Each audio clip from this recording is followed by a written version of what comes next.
le journal.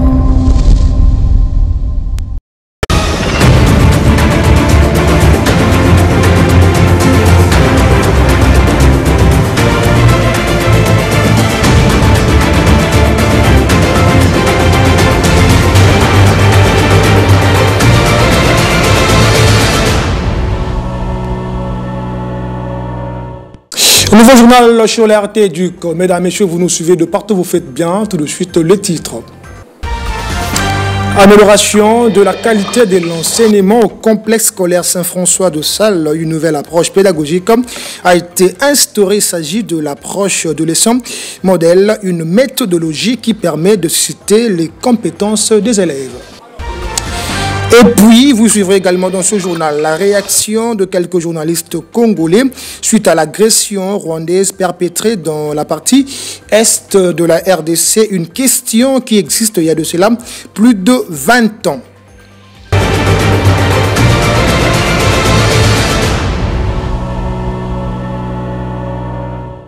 Bonsoir et bienvenue si vous nous rejoignez à Amélioration de la qualité de l'enseignement au complexe scolaire Saint-François de Sales. Une nouvelle approche pédagogique a été instaurée. Il s'agit de l'approche pédagogique, une méthodologie axée sur les compétences des élèves.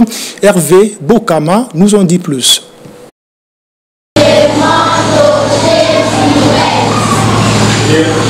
C'était à présence du gestionnaire du complexe scolaire Saint-François de Sales, Monsieur l'abbé Destin Bassonga, du directeur Grégoire Nsindou et quelques enseignants que Évariste Chibangu, enseignant en 4e année primaire, a dispensé la leçon modèle du jour axée sur le complément d'objets indirects.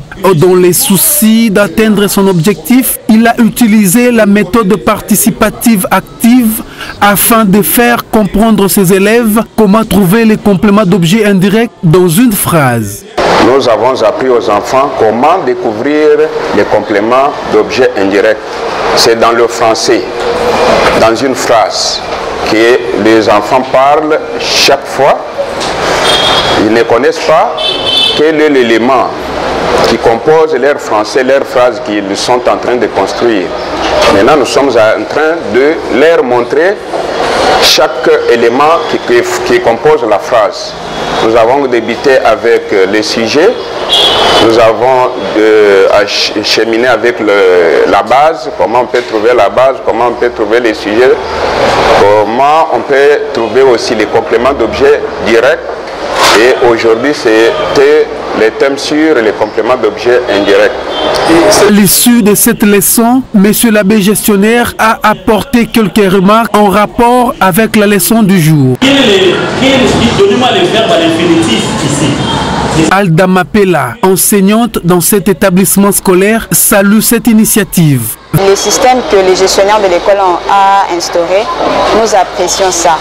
Ça va nous aider, étant qu'enseignants, de pouvoir améliorer encore notre pratique pédagogique pour aller encore au-delà de nos capacités, afin que nous puissions réellement appliquer la pédagogie et que les élèves puissent recevoir de très bons enseignements. La leçon modèle permet entre autres de déceler les faiblesses des enseignants pour pouvoir renforcer les méthodes et approches afin de relever les niveaux et l'amélioration de la qualité de l'enseignement.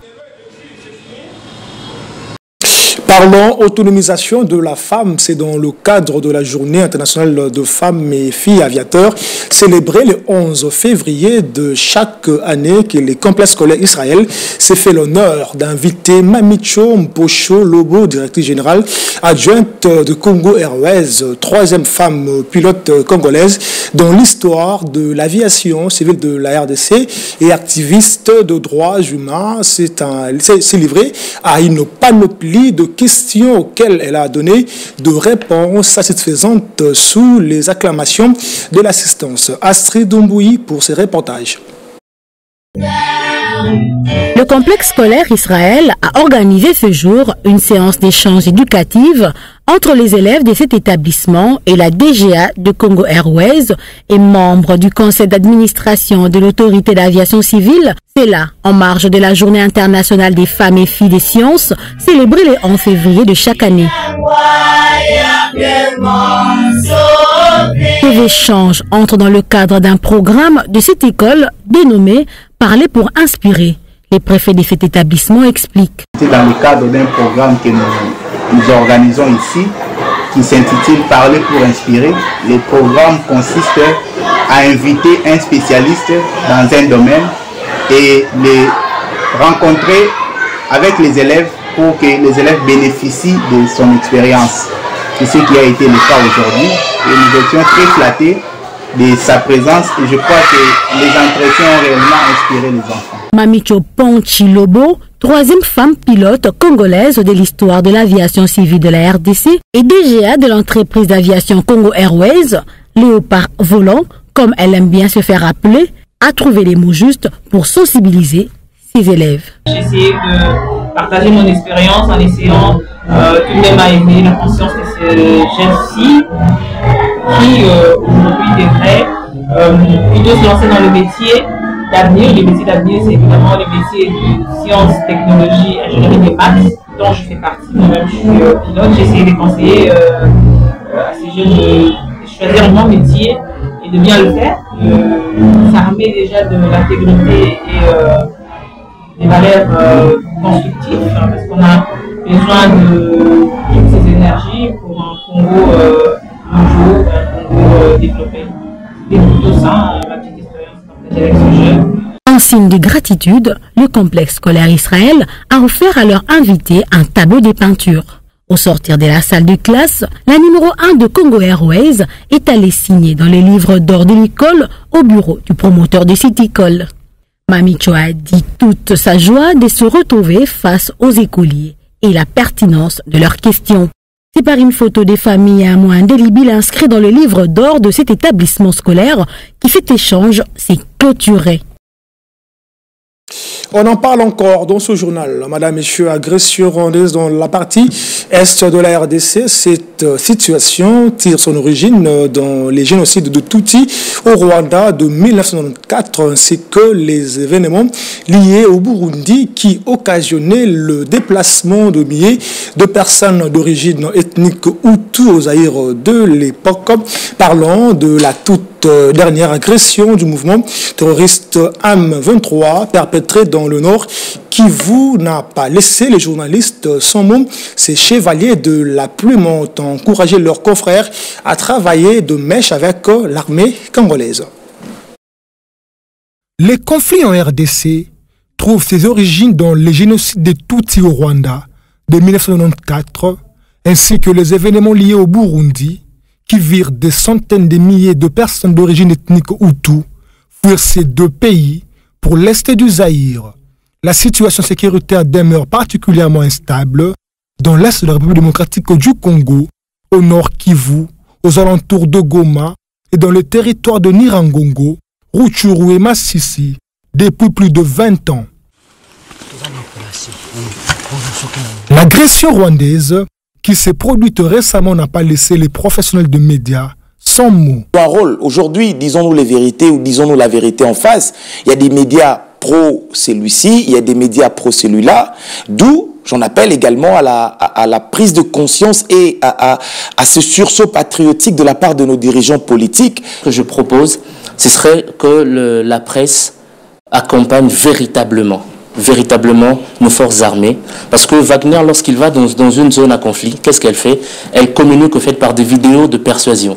Ces derniers pensent que la presse congolaise doit travailler des mèches avec l'armée afin de propager la bonne information. Nous avons une lourde obligation, un devoir citoyen, n'est-ce pas, qui nous demande de travailler pour l'intérêt de notre pays. Et cela se résume dans le sens que diffuser une information qui soit vraie, transparente, une information qui apporte un sens de développement, une information qui permet aux citoyens comment s'orienter, quelles décisions prendre. Moi, je pense que le feu s'éteint essentiellement aussi que par le feu, c'est-à-dire face à la propagation des fausses informations que l'on observe sur la toile. L'idéal serait aussi pour la presse congolaise de pouvoir contre-attaquer. Parce que la guerre n'est pas seulement militaire, mais la guerre est aussi médiatique. Au regard de cette situation, les conflits dans l'est de la RDC a causé le déplacement de plus de 5,3 millions de personnes, avec plus de 800 000 personnes forcées de fuir leur foyer dans le Nord Kivu depuis le début de la crise du M23, le 29 mars 2009. La population de la commune de Lancélé, quartier Mpassa 1, se plaint de manque au total d'électricité dans cette partie de la capitale congolaise. Ces Quinois qui n'ont que de forage comme seule source d'approvisionnement en eau potable et ces engins qui ne fonctionnent que grâce à l'électricité, mais les coupures intempestives rendent invivable cette partie de la capitale. Blanchangaï pour le détail. Au quartier Mpassa, les forages sont la seule source d'approvisionnement en eau potable. Et pour la plupart des cas, ces forages ne fonctionnent que lorsqu'il y a l'électricité. Contraste frappant. Dans ce coin, ça fait plus de 6 mois que la SNEL a laissé cette population dans les oubliettes.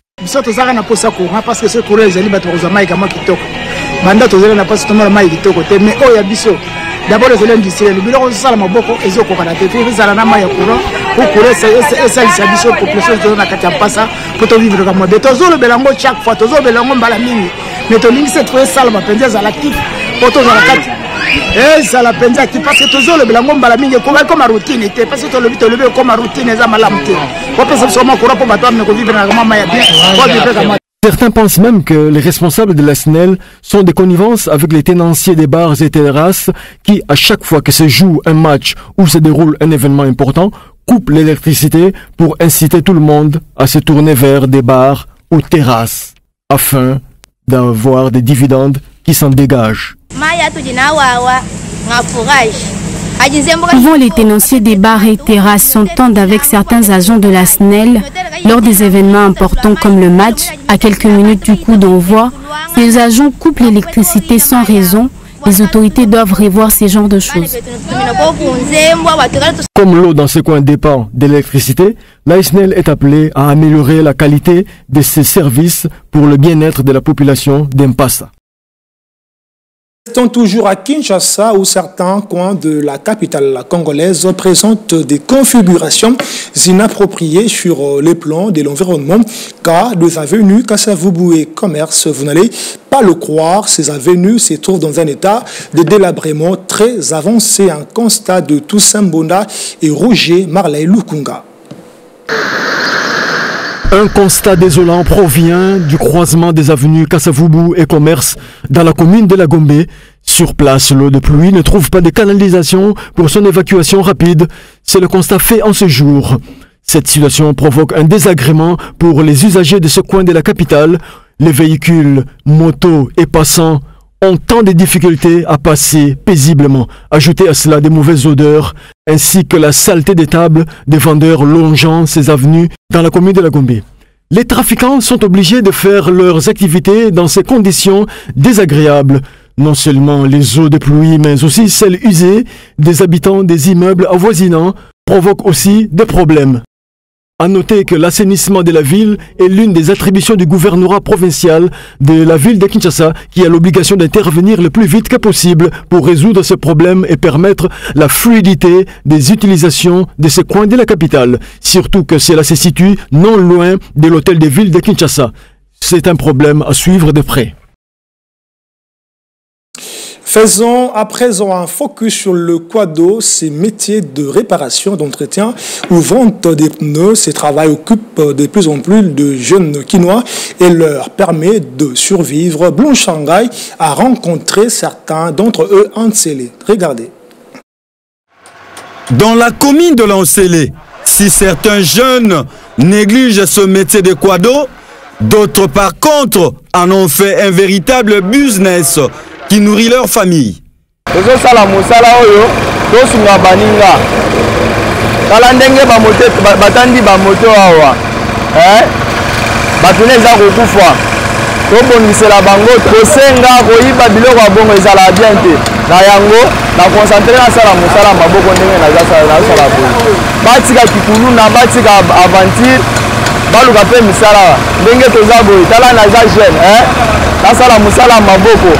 Dans un pays où le taux de chômage est élevé, les jeunes Congolais deviennent de plus en plus entrepreneurs.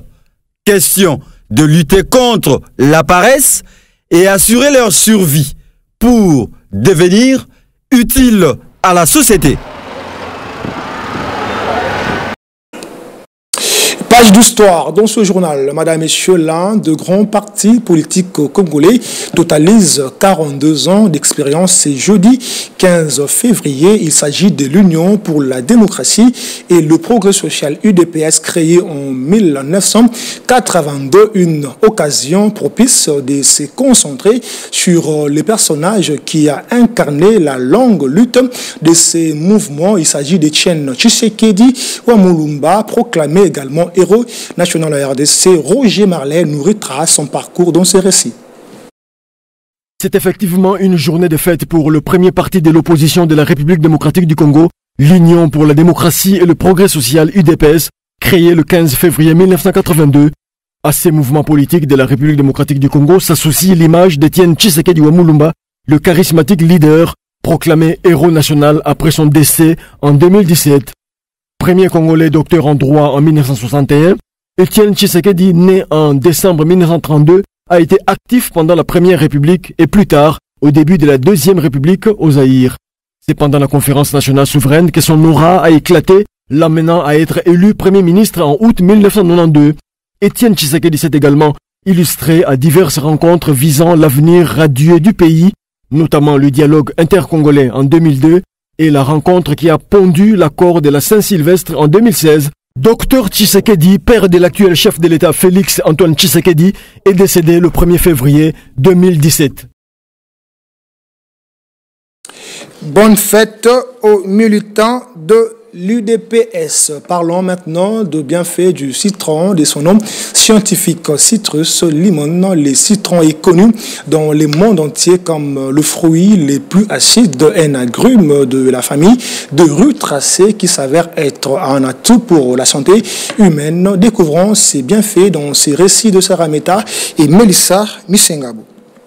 Avec ses couleurs vertes et parfois jaunes, le citron est l'un des fruits qui contiennent plus de vitamine C, avec plus de 50 mg pour 100 g. C'est d'ailleurs l'un de ses principaux atouts, puisque c'est cette teneur en vitamines qui fait du citron l'un des fruits les plus antioxydants. Cet agrume très riche en potassium est un oligo-élément indispensable pour le bon fonctionnement de l'organisme, et également riche en calcium, minéral, d'autant mieux absorbé par l'organisme lorsqu'il est consommé avec de la vitamine C. Le citron est riche en flavonoïdes, des composés antioxydants dont le but est de neutraliser le radicaux libre, grand responsable de l'oxydation des cellules. Le citron permet donc de diminuer les dommages causés par le stress oxydatif, lui-même provoqué par la pollution, les rayons solaires, ou encore l'alcool et la cigarette. Parmi les bénéfices directs, on peut citer une peau plus lumineuse et protégée dans les temps. La composition du citron, riche en antioxydants, fait de lui un véritable allié pour notre santé, surtout si l'on en consomme de manière régulière, dans le cas d'une alimentation équilibrée, accompagnée d'un train de vie non sédentaire. Prenons à présent la question aux écoliers. Découvrons la question du jour et les réponses de apprenants. Bienvenue à votre rubrique Questions aux écoliers. La question du jour est: que signifie l'abréviation UDPS? Écoutons les élèves. UDPS signifie l'Union pour la démocratie et le progrès social. UDPS signifie Union pour le progrès social. L'UDPS signifie l'Union pour la démocratie et le progrès social. L'UDPS signifie l'Union pour la démocratie et le progrès social. UDPS signifie Union pour la démocratie et le progrès social.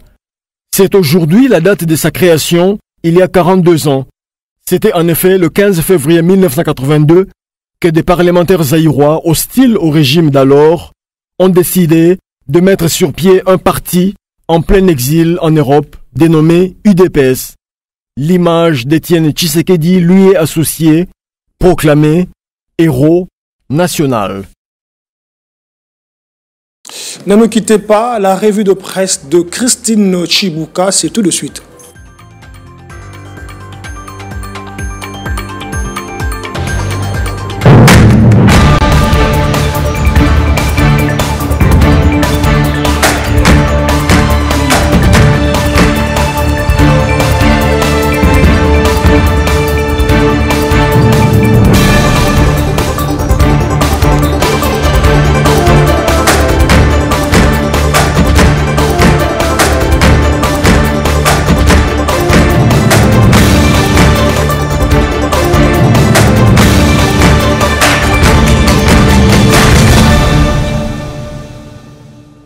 Christine Chibuka nous a rejoint sur ce plateau pour le compte de la revue de presse à qui j'ai dit bonsoir et bienvenue. Bonsoir et merci Gérès. En forme. Très en forme. Alors on commence la revue de presse avec vous. Premier titre, manifestation à Kinshasa. Nous comprenons la frustration et la colère des compatriotes, mais la violence n'est pas la réponse qu'il faut accorder. Propos de Patrick Mouyaya, ministre de la Communication et porte-parole du gouvernement. Tout à fait, Gérès, c'est ce qu'indique, c'est sur cette pensée. Le gouvernement congolais appelle la population au calme après les manifestations organisées lundi dernier à Kinshasa contre les représentations diplomatiques et des organisations internationales en République démocratique du Congo accusées d'inaction face à l'agression rwandaise. Lors du briefing presse du mardi 13 février, le ministre de l'Intérieur a affirmé qu'il ne sert à rien d'attiser le feu dans la capitale congolaise, à en croire Peter Kazadi. Pour gagner la guerre de l'Est, le peuple doit demeurer uni autour du chef de l'État, rapporte cette même source, relayée par dépêche.cd. Ce faisant, le VMP de l'Intérieur a soutenu que des moyens efficients ont été mis en œuvre pour débouter hors état de nuire tous les pilleurs des ressources naturelles du Congo. Il convient de noter qu'à la suite d'une manifestation vécue au centre-ville de Kinshasa, dans la commune de la Gombe, le gouvernement a pris quelques décisions pour prévenir d'autres risques. Il s'agit notamment de l'interdiction formelle des mototaxis d'accéder à la commune de la Gombe, l'interdiction de tout attroupement de plus de 5 personnes dans la commune de la Gombe, l'interdiction des vendeurs ambulants et les enfants en rupture familiale, appelés Chégué, d'opérer à Gombe. On prend le deuxième titre, on parle sport, cette grande actualité qui a fait parler plus d'un Congolais, Christine Chibuka, Luvumbu, héritier que vous ne connaissez peut-être pas. Héritier Luvumbu, dès le lundi, j'avais de soupçons, j'avais remarqué une présence inhabituelle de militaires dans mon quartier, propos de ces grands joueurs congolais. Oui, il s'appelle Héritier Luvumbu, footballeur congolais, récemment actif au sein du club Rayon Sport au Rwanda. A témoigné mercredi à Kinshasa après sa récente arrivée dans la capitale congolaise suite à la résiliation controversée de son contrat par son club Renseigne Actualité.cd, accueilli par le ministre des Sports et Loisirs, Kabulo Mwana Kabulo. Luvumbu quitte le Rwanda à la suite d'une suspension et d'une résiliation de contrat sur fond de gestes symboliques lors d'un match. Le joueur a d'abord été suspendu pour 6 mois de toute activité sportive au Rwanda, après avoir exprimé son soutien aux populations de l'Est de la République démocratique du Congo lors d'un match de la Rwanda Premier League. Son geste consistant à couvrir sa bouche d'une main et à pointer 2 doigts sur sa tempe a été interprété comme une dénonciation de l'agression de la RDC par le Rwanda. Rayon Sport avait rapidement réagi en condamnant les gestes de Luvumbu, soulignant l'importance de la discipline. Les réseaux sociaux rwandais ont également exprimé leur indignation, appelant au licenciement et à l'expulsion de Luvumbu du Rwanda, une action qui a finalement été entreprise par le club. Des excuses qui n'ont pas abouti à une fin conséquente, rapporte Dépêche.cd. Bon nombre de médias congolais rapportent aussi que l'ancien vainqueur du CAN 2016 se trouve actuellement dans la ville de Kinshasa après avoir plié ses valises. Rappelons que ce geste repris quelques jours plus tôt par les Léopards lors du match de demi-finale de la CAN et des personnalités politiques et autres célébrités vise à dénoncer le silence de la communauté internationale face à l'agression rwandaise. Merci beaucoup Christine Tchoubuka pour cette belle revue de presse. Je vous en prie, je reste. Mesdames, Messieurs, fin de ce journal. Merci à vous de l'avoir suivi et restez branchés au programme de la RT du paix et grâce dans vos familles. Au revoir.